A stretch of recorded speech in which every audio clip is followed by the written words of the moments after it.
Во туристички Охрид во време на пандемија се закажуваат концерти на звучни домашни, но и балкански музички имиња и изведувачи. Покрај стандардните сцени на античкиот театар, Долни Сарај и спортско-рекреативниот центар Билјанин извори се закупуваат и приватни локации кои не исполнуваат ниту елементарни услови за одржување на било каков собир, а камоли за концерт. Оние кои ги организираат истите не бираат начин ниту средства само за да остварат својата цел. Охриѓанино и гостите кои одмараат на ривиерата ги прашавме дали ова е погодно време за концерти. Апсолутно не, затоа што во време на пандемија си треба да си останеме дома и концертите треба да бидат забранети. Се додека ова лудило не помине. А јас живеам во Англија, тука сум дојдена на одмор. Вимбелдон се откажа за до година, кој што носи многу милионски суми. Да не спомнувам концерти, земја каде што фудбалот е број 1, сите настапи и фудбалски надпревари беа откажани. Па ја мислам кој со соодветна заштита може да се организираат концерти. Не. Нема потреба. Мораме да држиме растојание.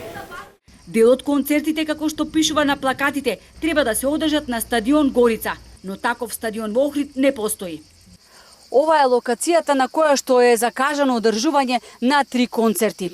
Се уште неизвестно дали истите ќе се одржат. Од пазарната инспекција упорно не одговараат на нашите повици. Од полицијата велат дека досега никој не побарал дозвола за одржување на концерти.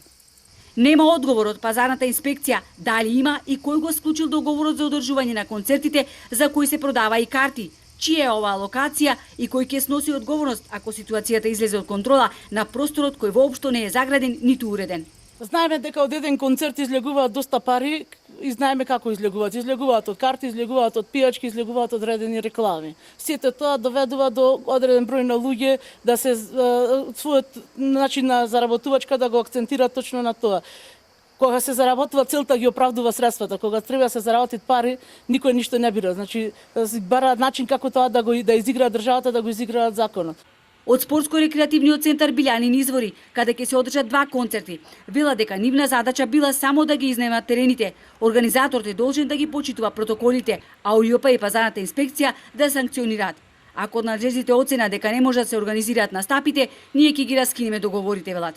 Од општината пак дигаат рамајници и се оградуваат. Не биле надлежни за останатите јавни локации во Охрид, каде што се закажани концертни случувања и други настани на отворено и не можеле да дадат информации за нивната организација.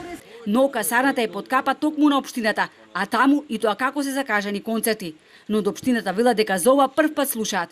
Инаку оваа музичка треска во Охрид започнува од крај на овој, а ќе трае до втората половина на месец август.